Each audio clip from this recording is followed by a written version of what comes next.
Hi, welcome.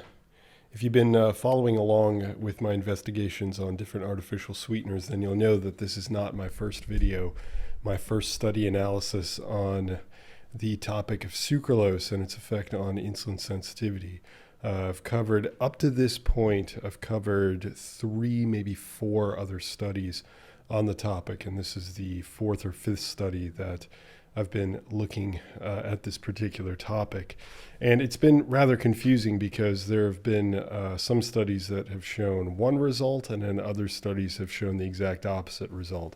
So obviously we have to look at the totality of the literature, and this is going to be another piece, another puzzle piece to fit into the overall picture.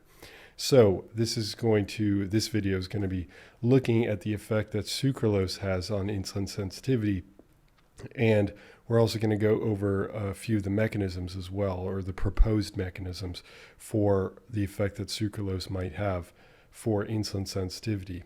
If you're not familiar with who I am, my name is Nicholas Verhoeven. I'm a PhD candidate in molecular medicine, and this is my specialty. I read medical studies, so I dissect them down to their nitty-gritty detail. So if you're interested in a full-on education on how to read studies and whatnot, and to come to some form of conclusion, some takeaways at the end of this video, then stick around and we'll get to it.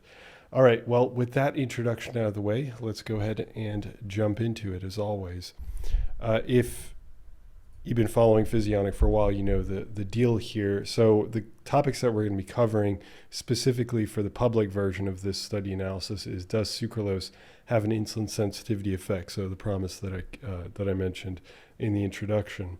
And if you're part of my insiders group, my Physionic insiders, you'll also get access to the full version of this study analysis, where we'll also go into the mechanisms. There are a few different mechanisms of how sucralose has this insulin sensitivity effect, if it's positive or if it's negative.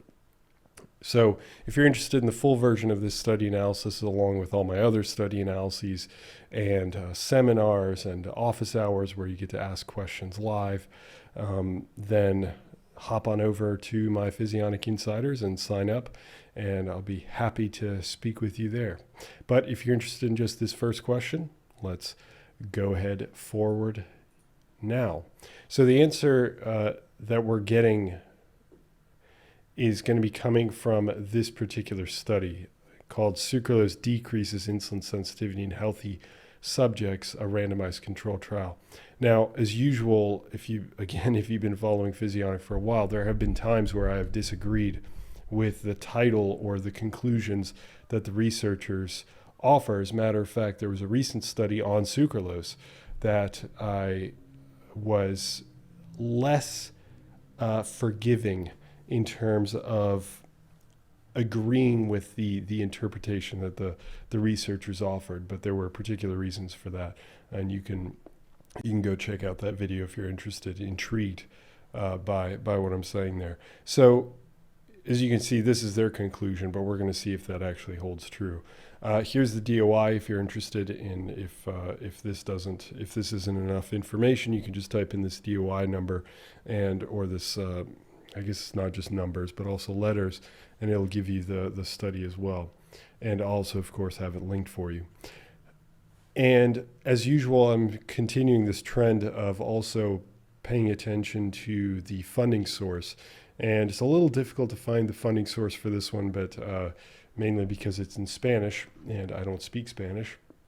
But it looks like, from the little background reading I was able to do, that it looks like it was public funding, so meaning that it was funded, I believe, by a hospital, as in funding came from the government to the hospital, and then the research was done at the hospital, and there were no conflicts of interest disclosed, which is, of course, a pretty big deal as well. So take that as you will, and with that, let's go ahead and actually get into the meat of the subject.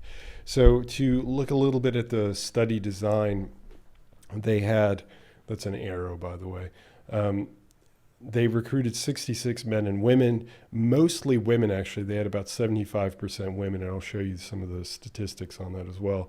They were quite young, in their 20s, normal weight and healthy, and then they separated these 66 men and women into two groups. So they had 33 in the sucralose group, and they had 33 that they placed in the placebo group.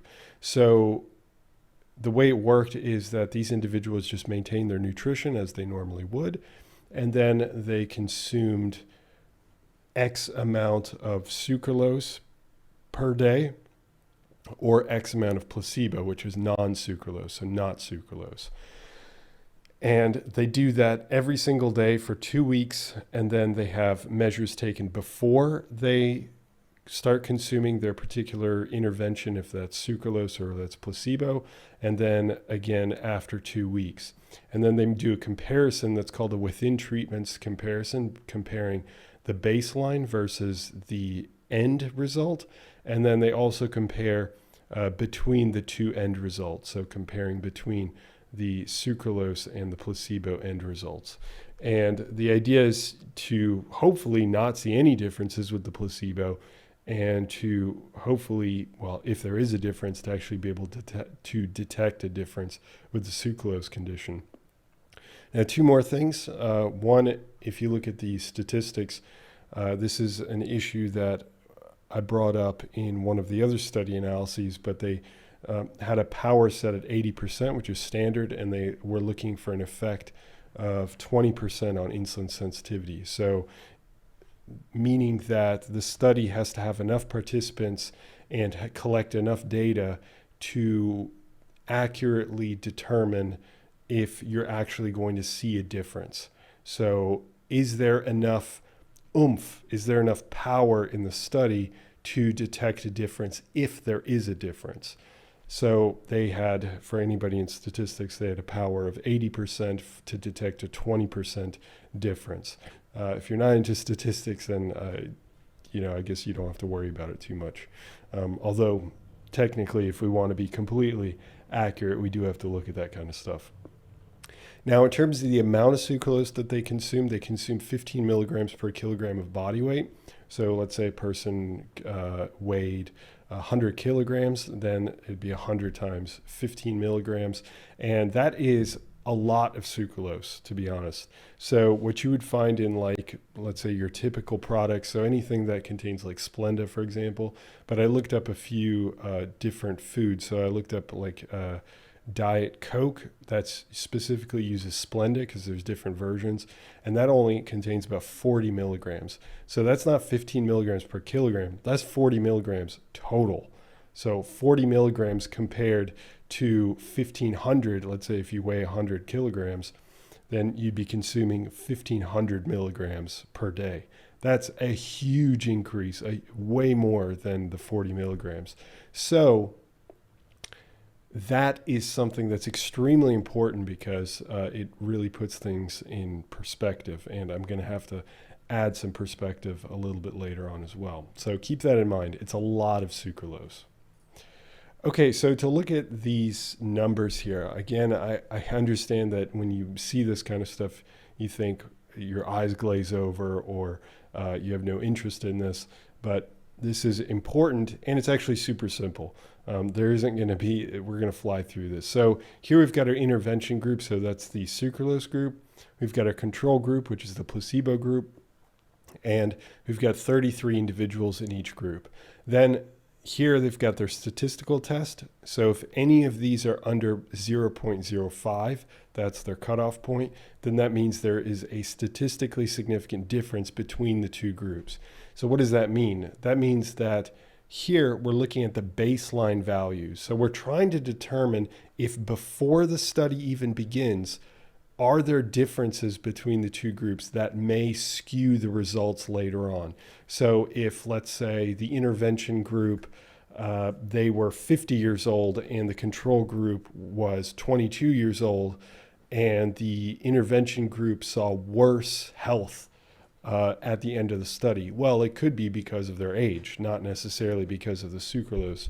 So that's just an example. So typically you want to find no differences. So again, if it's below 0.05, that means that there are differences. Anything above 0.05 would strongly indicate that there's likely no difference between the two conditions. So to look at the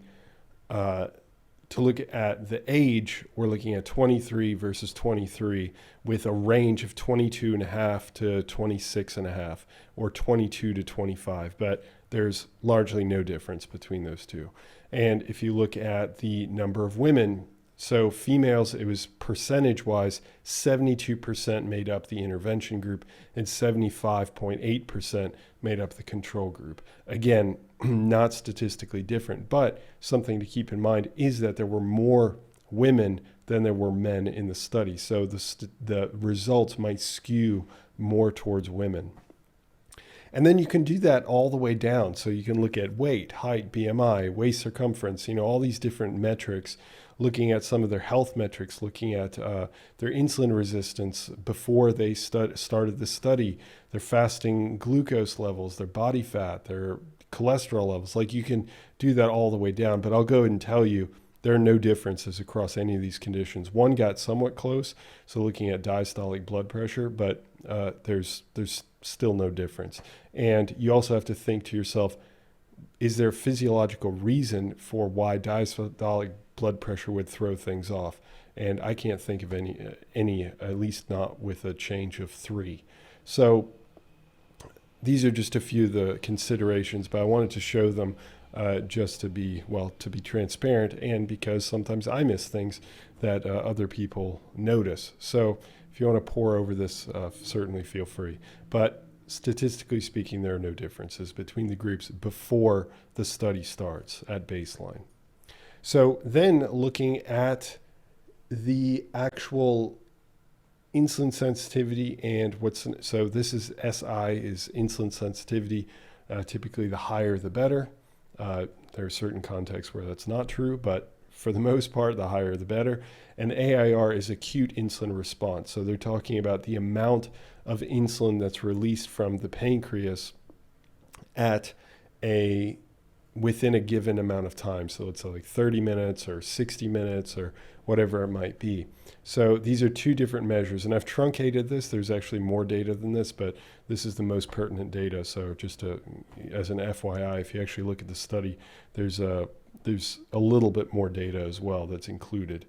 So here they've got an intention to treat analysis, meaning that they've included everyone that started the study, and whatever data they were able to collect over those 2 weeks, they just threw it into the pot and went ahead and analyzed it. However, if you're looking at a per protocol analysis, which is a little more stringent because it requires that it only takes the data from the individuals that finished the study, so finished the 2 weeks and had all the proper data points collected from them. So the more stringent is the per protocol analysis, but I wanted to show the intention to treat analysis as well. So why I'm mentioning this is because at the beginning of the study, there were 33 individuals in each group. And for the intervention group, suddenly that drops to 30, and the control group drops to 31. That means that you have a few people that end up dropping out of the study over the 2 weeks. Not a huge deal, especially statistically. You usually account for that kind of stuff to have some sort of a dropout rate. And having a few people, that's really a pretty low amount of people to drop out of a study. So that doesn't make any difference whatsoever. But that's the reason why they've got a per protocol analysis and an intention to treat analysis. The idea being that you're intending to treat, but it just didn't work out that way. So we're comparing the baseline versus the final. So baseline is obviously before the intervention, so sucralose, and final is 2 weeks later after consuming sucralose every single day. And the control group, same thing, baseline versus final.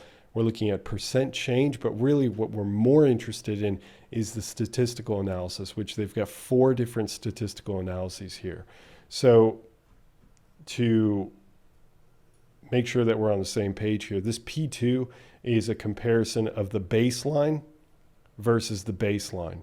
Are there any differences before the study begins? So this is just, again, kind of almost reiterating what we went over earlier. And again, we're looking for anything that's below 0.05 would be statistically significantly different. If it's above that, then that means that there's likely no difference between those two. So P2 is to compare baseline versus baseline. P3, on the other hand, is to compare baseline versus sucralose. So looking at in the intervention, so looking at baseline versus final. So this is looking at the percent change. So we're looking at if you compare the data that you collect at baseline versus the data that you collect at the final time point, at the 2-week mark, within treatment, so within just the sucralose condition. So we're not comparing against the placebo, just within the sucralose condition. That's P3. P4 is baseline versus placebo, so the exact same thing, but for the placebo. So it's over here, baseline, and then comparing that against the final value that they end up collecting. And finally, P5 is a comparison of placebo versus sucralose. So this is our between treatments condition. So that's comparing the change, the percent change for the intervention group versus the percent change in the control group or the placebo group. Okay, so hopefully that made some sense, but really the big picture here is that you're looking for any values that would be less than 0.05 to actually indicate a difference. And if we look at the P2 values, there are no differences. So the baseline compared against the baseline for the control, there are no differences between them, which is nice. That's good to see, because again, if you have inherent differences at the beginning, that could be the reason why you have differences at the end. So then comparing P3, which was the baseline versus sucralose, here again, we can look at intention to treat and the per protocol. This is the sucralose condition right here, so we can ignore all of this, but just look at this. We see that insulin sensitivity drops from 5.8 to 4.9. That's about a 17.7% change. And that does look like it is statistically significantly different. Looking at AIR, so acute insulin response, the amount of insulin that's secreted from the pancreas, we see that there might be an increase, so 594 to 703. That's a 9.5% difference, but that is not the case. So it's not statistically significant. So the only difference here is that in the intention to treat is that insulin sensitivity decreased. The per protocol analysis shows the exact same thing. Well, almost the same thing. So for insulin sensitivity, it shows the same thing, but it does show a statistically significant difference for the acute insulin response. So there's an increase in insulin release with the consumption of sucralose. And there's a worsening of insulin sensitivity with sucralose. However, then when we look at the P4, so baseline versus placebo, so it's the exact same comparison, but only looking at placebo, so we can ignore this, we see that there are no differences across the board. So you might see 5.8 to 5.3, but statistically speaking, there's no difference. And then looking at the final analysis of placebo versus sucralose, so comparing the change, so minus 17.7 versus minus 2.8 in the intention to treat here, we see that there is a statistically significant difference. There's no difference on acute insulin resistance.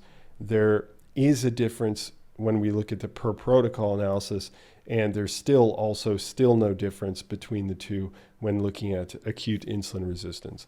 Now, why is there no difference here? But then when we look at the within subjects comparisons, so looking at this AIR right here, where we've got 0.04, the reason is probably because the study wasn't powered enough, as in they didn't have enough participants to actually be able to tease out a difference between the two conditions. So that's pure speculation on my part, but it's a pretty educated guess. So what's the big takeaway here? The big takeaway is that sucralose worsens insulin sensitivity, but there's a big caveat here in that we're also talking about really high sucralose consumption. So we're talking about the consumption of like 1,000 milligrams or 1,500 milligrams of sucralose every single day, which is like the consumption of many, many bottles of diet soda. So I don't even know if it'd be possible to consume that amount of sucralose. So that is something to consider. So the takeaway for me from this study is that if you were to consume a little bit of sucralose, like one diet soda, considering the effect that we see, that's probably not going to make a huge difference. Is it fighting against your health? Yes. But is it going to make a real world difference? Probably not. However, if you consume a lot of sucralose, like you put sucralose packets and everything, then yeah, then in that situation, it probably wouldn't be the best thing for your health, at least in measures of insulin sensitivity.